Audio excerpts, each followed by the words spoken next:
내란 사태 수사가 시작된 지 2주가 넘었습니다. 그동안 김용현 전 국방장관 등 계엄에 가담했던 군과 경찰 수뇌부 10명이 구속되면서 현역과 비선, 무속이 뒤엉킨 내란 사태 조직도가 차차 실체를 드러내고 있는데요. 다만 군과 경찰 이외에 계엄 선포 당시 국무위원 등 피의자들에 대한 수사에도 더 속도를 낼 필요가 있어 보입니다. 구민지 기자가 정리했습니다. 12.3 내란 사태로 가장 먼저 구속된 건 김용현 전 국방장관입니다. 윤석열 대통령과 같은 충암고 출신입니다. 계엄사령관을 맡았던 육군 참모총장, 국회와 선관위에 무장군인을 투입한 방첩사령관과 특수전사령관, 수도방위 사령관이 줄줄이 구속됐습니다. 내란 낌새를 알아챈 이들도 있었지만 그때마다 이렇게 발뺌했습니다. 어떤 국민이 과연 이게 용납을 하겠습니까? 그리고 우리 군에도 따르겠습니까? 저는 안 따를 것 같아요, 솔직히. 그래서 이런 계엄 문제는 지금 시대적으로 좀 안 맞다.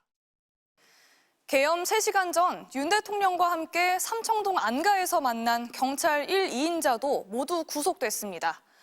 구속된 경찰 수뇌부는 윤 대통령이 MBC 등 계엄군이 장악할 기관과 주요 인사 체포 명단을 직접 줬다고 진술했습니다. 민간인도 등장합니다. 역시 구속된 노상원 전직 정보사령관. 성추행 혐의로 징역형을 선고받고 불명예 전역한 뒤 점집에 살며 점도 봤다고 합니다. 점집에서 압수한 그의 수첩에서는 NLL에서 북의 공격을 유도, 사살 같은 자필 메모가 나왔습니다. 계엄 당일에는 김용현 전 장관을 공관에서 비밀리에 만났습니다.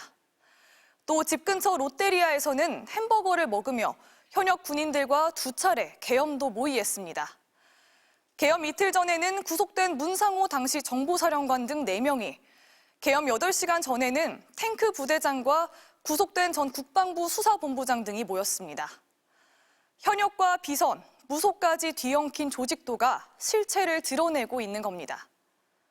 한덕수 대통령 권한대행 등 계엄 선포 직전 국무회의에 불려간 국무위원들도 모두 경찰이나 검찰 조사를 받았습니다.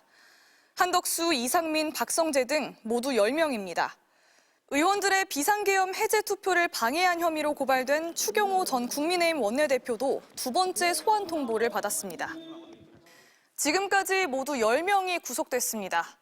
하지만 이번 사태를 초래한 장본인이자 내란 우두머리 혐의 피의자인 윤석열 대통령은 법적, 정치적 책임을 회피하지 않겠다는 말만 하고 행동에 나서지 않고 있습니다.